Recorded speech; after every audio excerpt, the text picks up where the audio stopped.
Sir அந்த V3 of லிஃப்டிங்கிறது maximum நிறைய இடத்துல பார்க்க முடியுது. அதுக்காக கஸ்டமர் வந்து நிறைய அந்த ப்ராப்ளத்தை வந்து ஓவர் கம் பண்ணிடுறாங்க. நிறைய மெத்தட்ஸை ஃபாலோ பண்ணி ஓவர் கம் பண்ணிடுறாங்க. சார் யாருமே சால்வ் பண்ணுறதில்ல, ஓவர் கம் பண்ணிடுறாங்க. சரிங்களா? சரி, ஓகே. இந்த ஆஃப் லிஃப்டிங் வருது அப்படின்னா இது வரதுக்கு என்ன ரீசன்? முதல்ல ஒரு ரீசன் இருக்குது, நம்மளோட ஸ்டார்டிங் பாயிண்ட். அந்த ஸ்டார்டிங் பாயிண்ட் என்ன அப்படின்னா ஆஃப் லிஃப்டிங் ஸ்டார்டிங் பாயிண்ட் என்ன? ஃபஸ்ட்டு வந்து ப்ரெஷர் ரோஸ் வந்து life of the pressure rose வந்து போயிடுறது. அது சரியான டைமில் மாற்றுறதில்ல. ரைட்டுங்களா? அப்படி மாற்றுற இடத்துலையும் நாங்கள் ஒரு ஸ்டடியில் பார்த்தோம், 90% ஆஃப் த மில்லில் வந்து ப்ரொசீஜர் இன்னும் தெரியாமையே இருக்குது. இது என்ன தான் ப்ரொசீஜர் ஃபாலோ பண்ணணும்.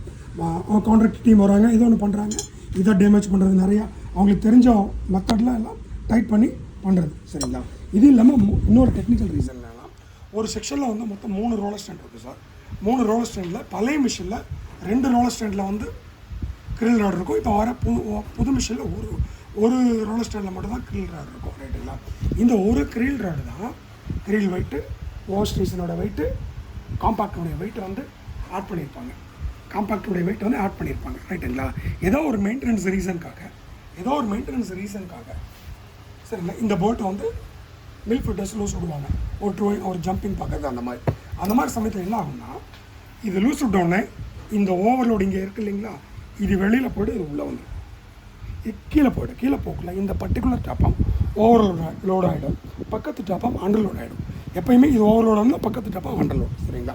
இந்த 3மே சேர்ந்து பார்த்தீங்கன்னா ஒரு மிஷினில் அப்ராக்சிமேட்டாக 13 கிலோ டாப்பாமல் இருக்கும், 15 கிலோ டாப்பாமல் இருக்கும், 20 கிலோ டாப்பாமல் இருக்கும். நாங்கள் 10 கிலோ டாப்பாகவும் பார்த்துருக்கோம், 30 கிலோ டாப்பாகவும் பார்த்துருக்கோம் சார் ஒரே மிஷினில்.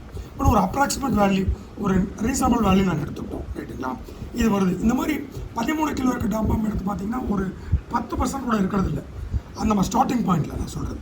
அப்போ என்ன பண்ணுறாங்கன்னா, கஸ்டமர் வந்து 10% பிரச்சனை சால்வ் பண்ணுறதுக்காக ஏர் கொடுக்குறப்போ தான் முதல்ல பிரச்சனை ஸ்டார்ட் ஆகும்.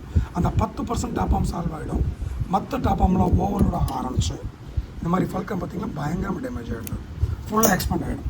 எக்ஸ்பாண்ட் ஆகுதுன்னு இன்னும் அதிகமாக ஓவர்லோட டாப்பாம் எல்லாமே கொஞ்சம் கொஞ்சமாக அந்த லாக்கிங் லெவலில் டேமேஜ் ஆகிட்டே வரும். அப்போ கஸ்டமர் என்ன பண்ணுவாங்கன்னா, ஃபஸ்ட்டு முதல்ல இந்த மாதிரி ஒரு அடிஷ்னல் பீஸ் வைக்கிறது. அடுத்தது 13.5 இந்த 14. சார் இது ஆல்ரெடி நான் சொல்லியிருக்கேன், ஒரு கேன்சர் மாதிரி. சரிங்களா? இந்த மாதிரி ரோலர் போடுறது, இந்த மாதிரி புஷ் வைக்கிறது. இது வைக்கிறதுனால என்ன ஆகுதுன்னா, இன்னும் 13 கிலோ இருந்த டாப்பம் 17 கிலோ ஆகிடும், 15 கிலோ இருந்த டாப்பம் 19 கிலோ, 20 கிலோ இருந்த டாப்பம் 25 கிலோ. இங்கே என்ன டிஃப்ரென்ஸ் இருந்துச்சோ அதே டிஃப்ரென்ஸ் தான் இங்கே இருக்கும். ஆனால் முன்ன விட மற்ற டாப்பம் எல்லாம் ஓவர்லோட் ஆக ஆரம்பிச்சிடும். ஓவர்லோடு தேவையான லோடு ஓவர் ஆகாது. அந்த ஓவர்லோட அந்த மூமெண்ட்டு தான் பெரிய பிரச்சனைக்கு ஃபஸ்ட்டு ஸ்டார்டிங் பாயிண்ட்டாக இருக்குது. இது ஓவர்லோட ஆரம்பிக்கிறது முதல்ல ப்ரெஷர் தம்பு தேய்கிறது, ஃபுல்லாக தேய்ஞ்சிடும். அப்படியே தேய்ஞ்சி வந்துட்டு இருக்கும். எக்ஸ்டர்னல் டியூப் பெண்ட் ஆகுது. இந்த 2 நாளில் டோட்டல் டாப்பம் டேமேஜ் ஆகிடுது, கம்ப்ளீட் டாப்பம். இதெல்லாம் டேமேஜ் ஆகிறதுனால சரிங்களா, நம்ம என்ன பண்ணுறோம், எல்லாம் டேமேஜ் ஆகிறதுனால யானில் ஓவர் தின் பிளேசஸ், நெப்ஸ். சார் நீங்கள் நார்மலாக பிகாஸ் ஆஃப் த டாப்பாம் நீங்கள் வேணால் டெஸ்ட் பண்ணி பாருங்கள். ஓவர்லோடு கொடுக்குற டாப்பாமில் ஃபைபர் ரப்சர் வந்து 5%, 6%, 13% ஃபைபர் ரப்சர் ஆகுது. கொடுக்குற ஃபைபரில் அந்த லென்த்தை கட் ஆகிடும். அது நெப்ஸாக கிரியேட் ஆகுது, தின் பிளேஸாக கிரியேட் ஆகுது. நீங்கள் ஸ்டடி எடுத்து பார்க்கலாம், எந்த மில்லுனாலும் ஓவர்லோடு கொடுத்த கூட நீங்கள் டெஸ்ட் எடுத்து பார்க்கலாம், உங்களுக்கே தெரியும். சரிங்களா? இது எல்லாமே கம்ப்ளீட் ஆகி அடுத்தது பார்த்திங்கன்னா மோர் பவர் கார்ட்ஸ் லைஃப் எல்லாம் டேமேஜ் ஆகுது. சார் வெறும் 32 ரூபா பர் ஸ்பிண்டிலுக்கு வர காஸ்ட்டை நம்ம பைபாஸ் பண்ணி அதை விட அதிகமான காஸ்ட்டில் வந்து நம்ம லாஸ் பண்ணிகிட்ருக்கோம் சார். இதெல்லாம் பண்ணி டோட்டல் யார்ட் சிஎஸ்பி.